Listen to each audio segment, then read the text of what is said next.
Há exatos 50 anos, Salvador Allende fez muita gente sonhar. E não foram apenas os mais de 1 milhão de chilenos que sufragaram o seu nome na eleição que fez dele o primeiro candidato declaradamente socialista a se tornar presidente da República de um país pelo voto popular.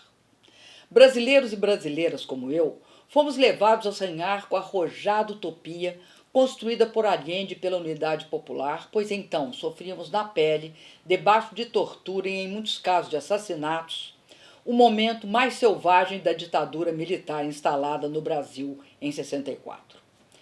Sonhar os argentinos, sonhar os uruguaios, sonhamos todos os cidadãos e cidadãs da América Latina e do mundo que queríamos acreditar que o socialismo era possível, sobretudo com a radicalização da democracia e do Estado de Direito, com eleições livres, pluripartidarismo e, sobretudo, com a edificação de uma sociedade cujo desenvolvimento fosse centrado na libertação das classes populares e na busca da igualdade. Allende fez o que prometeu na campanha. Desenvolveu uma clara política de nacionalização do setor industrial e da mineração.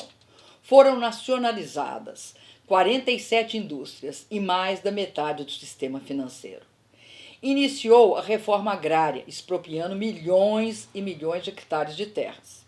Mas Allende sabia dos perigos que teria de enfrentar. No dia da vitória, disse ao povo que festejava cantando e dançando na rua: esta noite, quando buscarem seu descanso, pensem na manhã dura que teremos pela frente.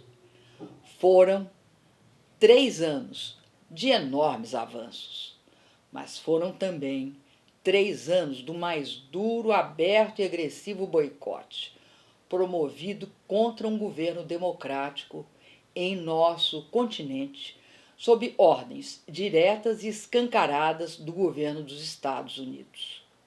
Já no primeiro ano do seu mandato, acentuou-se um processo de desestabilização, baseado em boicotes no Congresso, bloqueio econômico não declarado dos Estados Unidos, lockouts de setores vitais da economia, suspensão da distribuição de alimentos às cidades, desabastecimento, paralisia deliberada da indústria, violência contra a população e disseminação de medo na classe média. A receita clássica do neoliberalismo inspirada em Milton Friedman para insuflar golpes de Estado, até hoje adotada, com ou sem o uso de forças militares na rua. Aproveitar-se de uma crise econômica para fabricar uma crise política e, com isso, forjar o caos e dar o golpe. No Chile, esse foi o desfecho.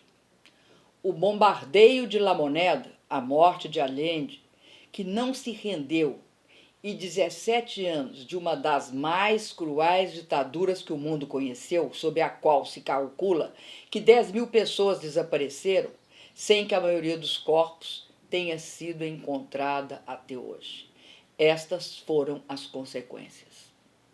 A ditadura foi além das caravanas da morte de Pinochet. Escreveu uma Constituição reacionária, que, por incrível que pareça, vigora até os dias atuais, e destruiu todos os direitos sociais, trabalhistas, previdenciários e educacionais alcançados com Allende e antes dele. Fez do Chile uma espécie de laboratório das experiências neoliberais que ainda hoje inspiram governos de extrema-direita como o do meu país. O golpe que me destituiu em 2016, com a posterior prisão do nosso maior líder popular, o ex-presidente Lula, teve como objetivo o enquadramento do Brasil na agenda neoliberal. Graças ao golpe e à prática intensa do lawfare por segmentos do judiciário, hoje o Brasil é governado por um neofascista que tem Pinochet como ídolo e que nomeou como ministro da Justiça um aluno da Escola de Chicago que trabalhou para a ditadura de Pinochet. Em 2018, e por meses a fio, o povo chileno se ergueu, ocupou as ruas e gritou pela devolução de seus direitos e pela eleição de uma Assembleia Constituinte. A pandemia impôs um arrefecimento das mobilizações, mas tudo indica que elas vão ser retomadas. Que esteja próximo o momento em que o povo do meu país se mobilizará para varrer do poder os nossos herdeiros do pinochetismo. Que o mesmo aconteça em outros países irmãos desse continente, também golpeados pelo neoliberalismo, como a Bolívia de Evo Morales e o Equador de Rafael Correa. A roda da história continua girando. Vencemos recentemente na Argentina, apesar do lawfare contra Cristina Kirchner.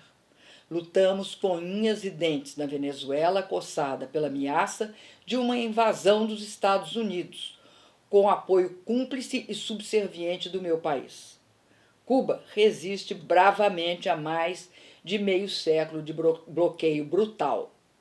A vitória de Allende e da Unidade Popular, que acalentou os nossos sonhos, ainda pode servir como uma chama a iluminar a América Latina. Allende morreu sob o fogo cerrado dos golpistas. É um mártir da nossa utopia. Sua memória está viva e nos conduz à luta. Os sonhos não morrem, recolhem-se por um tempo para logo voltar a ser sonhados. São um exemplo da história.